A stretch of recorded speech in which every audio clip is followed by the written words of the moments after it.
Hello everyone. दोस्तों railway NTPC 2025 तो आज है 24 जून। इस वीडियो में देख लेते हैं आज के हम फर्स्ट शिफ्ट में आपके क्या क्वेश्चन में थे जीके के।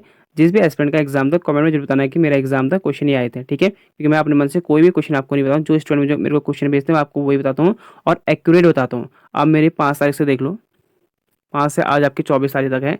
हर एक शिफ्ट में आप हर एक क्वेश्चन देख सकते हो, ठीक है। देखो पहला क्वेश्चन पूछा गया था और अभी आपके लिए कट ऑफ की वीडियो बनाऊंगा मैं, जो रहेगी 5 से लेकर 24 तक की। मुझे बताइए कौन सी शिफ्ट आपके हार्ड आई थी, कौन सी आपके easy to moderate moderate tough आई थी। स्टार्टिंग कह सकता हूँ आपके जो 5, 6 और 9, 10 को थे तो वो थोड़ा बहुत जो है डिफिकल्ट पेपर बना था। बीच के भी कोई कोई बने थे, वो देखना होगा आगे। और अभी तो कह रहे हैं कि काफ़ी लोग की चीटिंग भी हो रखी है। अब देखना होगा इस पर जो कि रेलवे की एक्शन लेती है, अगर हुई है तो ठीक है। एक आध वीडियो मैंने भी देखी थी फ़ोन लाते हुए जो वहाँ स्टूडेंट पेपर देने गए थे। अब बाकी तो हम कह नहीं सकते यार कि क्या चीज़ हुआ था, ये रेलवे को देखना होगा, ठीक है। अभी हम देख लेते हैं आपके 24 जून के फर्स्ट शिफ्ट में क्या क्वेश्चन बने थे। देखो पहला है, पुलिस पुरस्कार 2025 संस्मरण या आत्मकथा श्रेणी में किसे दिए गए हैं। तो टेसा हेल्स, और ये दे रखे इनकी पुस्तक फिटिंग गोस्ट ग्राफिक मेमोयर के लिए। नेक्स्ट है फिर, रेविलियन से आपके जो विद्रोह से हर बार क्वेश्चन बने हुए थे, इस बार भी बना हुआ है। सन्यासियों के विद्रोह का कारण क्या था। तो देखो ये कंपनी और तपस्या के बीच संघर्ष था, ठीक है। ये ब्रिटिश सरकार द्वारा लोगों के धार्मिक स्थलों पर जाने पर रोक लगाना था। जो सन्यासियों ने विद्रोह किया था उस वक्त, सन्यासियों और फकीरों ने किसानों, बेदखल जमींदारों और विघटित सैनिकों के साथ मिलकर अंग्रेजों के खिलाफ विद्रोह किया था, विद्रोह कर दिया था। अगला है फिर, संविधान की कौन सी अनुसूची राज्य और केंद्र शासित प्रदेश की सूची देती है। तो ये फर्स्ट अनुसूची, ठीक है। पहले अनुसूची में लिखा गया, अभी कितने वर्तमान में 12 है। और जब हमारा संविधान लागू हुआ था यानी 1950 में, तो उस वक्त थे कितने, 8, बाद में जोड़े गए थे फिर। अगला है, संसद में बिना राष्ट्रपति की मंजूरी के किस बिल को पास नहीं किया जा सकता। ये होता है मनी बिल, इसको नहीं कर सकते, ठीक है। धन विधेयक को नहीं कर सकते हैं, और ये आर्टिकल 110 में इसका उल्लेख किया गया है मनी बिल का। नेक्स्ट है, नवंबर 2024 में यूरोपियन कमेटी की बैठक कहाँ हुई थी। तो आपको बताना है, तो यूरो क्या, बुडापेस्ट, हंगरी। बस करंट अफेयर आपको मैंने स्टार्टिंग से कहा था कि लास्ट आपके 1 ईयर के पूछे रहे, अधिकतर आपके तो क्या जनवरी से लेके मई तक के क्वेश्चन पूछे गए थे, लेकिन कुछ क्वेश्चन आपके पुराने पूछे गए थे। पिथौरा पेंटिंग किसके द्वारा बनाई गई जाती है। तो ये राठवा, भील और भिलाला जनजाति द्वारा बनाई जाती है, ठीक है। पिथौरा जो पेंटिंग मुख्य रूप से गुजरात, मध्य प्रदेश के राठवा, भील और भिलाला जनजाति द्वारा बनाई जाती है। ये पेंटिंग अनुष्ठानिक है और बाबा पिथौरा या बाबो पिथौरो उनके सबसे महत्वपूर्ण मतलब उनके देवता हैं, ठीक है, कि समर्पित करते हैं। अगला है फिर, इसरो के यहाँ पर चेयरमैन बताना आपको कौन है। 1 जनवरी 2025 को ये नहीं बन रखे हैं डॉक्टर वी नारायण, पहले कौन थे, सोमनाथन। नेक्स्ट है फिर, भारत ने अपनी नागरिकता को संविधान द्वारा किस वर्ष को स्वीकृत किया था। यानी in which year did India accept its citizenship through the constitution.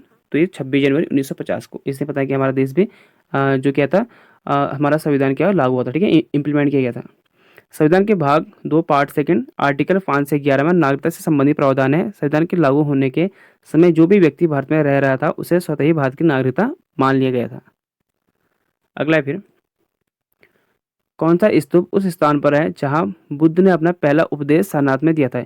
ये मुझे लगता है अगर कोई यूपी स्टेट एग्जाम की तैयारी करने वाला हो तो उसका तो खैर कोई दिक्कत नहीं होगी।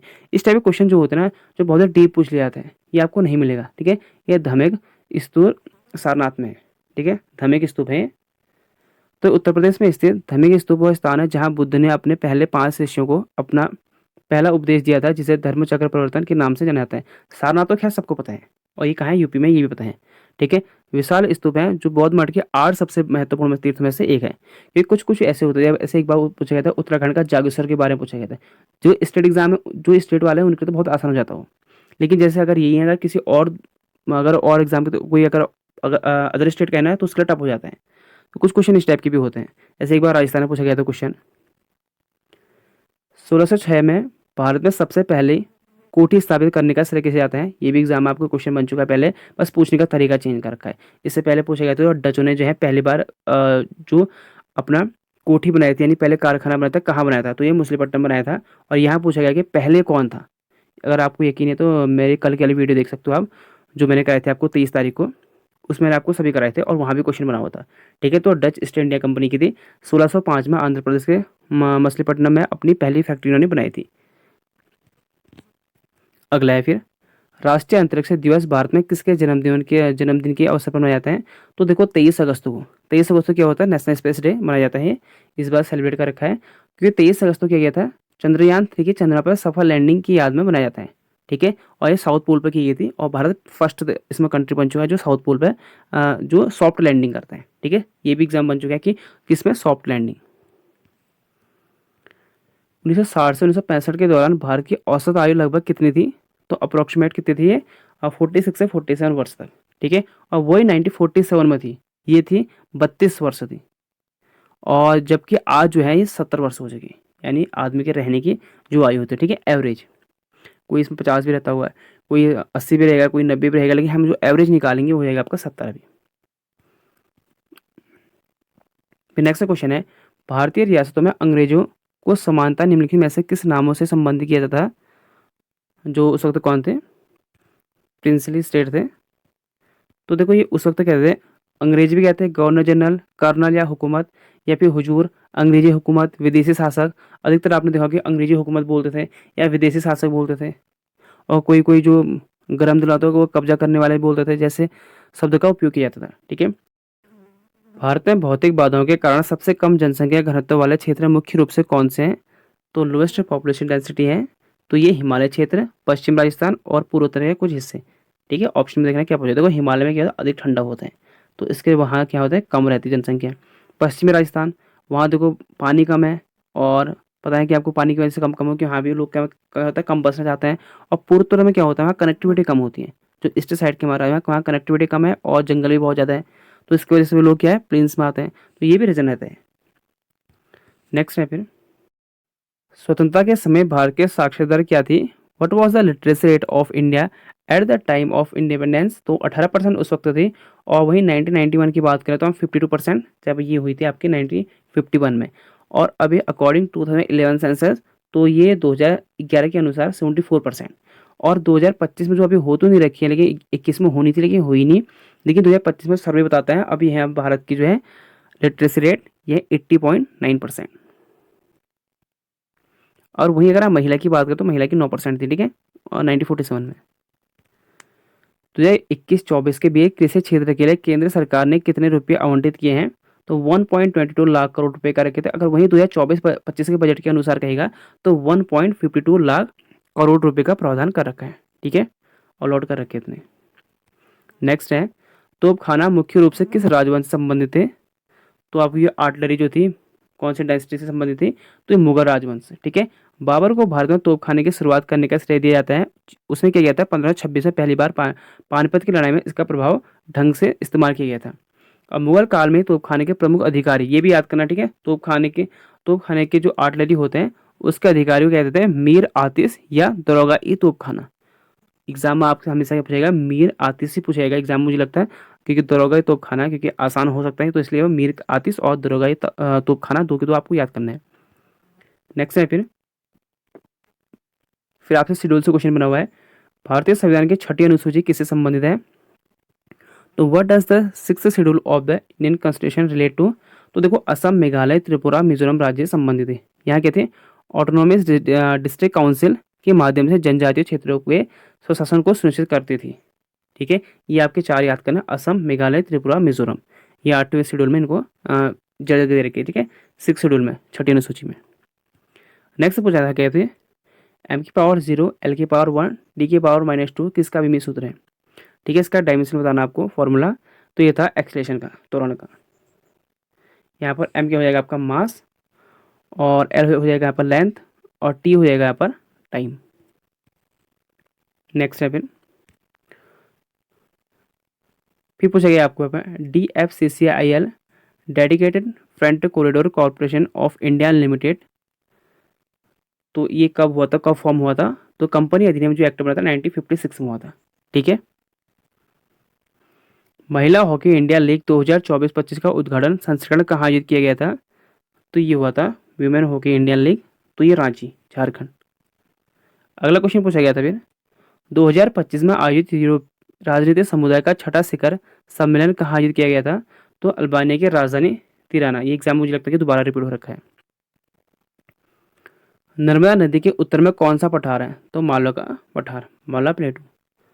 पठार से तो आपके हर क्वेश्चन में क्वेश्चन बने यार, आपके लगभग लगभग शिफ्ट में मुझे लग रहा है कि, और खास तौर पर जो 16, 17, 18, 19, 20 को ये थे ना, वहाँ तो हर एक ऐसा कोई शिफ्ट नहीं होगा जहाँ पर आपके पठार से क्वेश्चन नहीं बने। नियंत्रण एवं महालेखा परीक्षक यानी कैग अपने राज्य वित्त रिपोर्ट किसको प्रस्तुत करता है? ठीक है, जो आपको स्टेट में होता है ना, ये होता है आपका कंट्रोलर एंड ऑडिटर जनरल, जो स्टेट वाला होता है, तो ये करता है राज्यपाल को। ठीक है, राज्यपाल फिर इन रिपोर्ट को राज्य विधानमंडल के समक्ष रखता है। वही सेंटर में भी होता है, और सेंटर में कौन करता है? वो राष्ट्रपति को। ठीक है, लेजिस्लेटिव असेंबली में वो बाद में रखते हैं। अगला है फिर, और क्या है कितने में? आर्टिकल 148 में, सेंटर में। अगला है फिर, हर्षवर्धन किस स्थान से संबंधित है?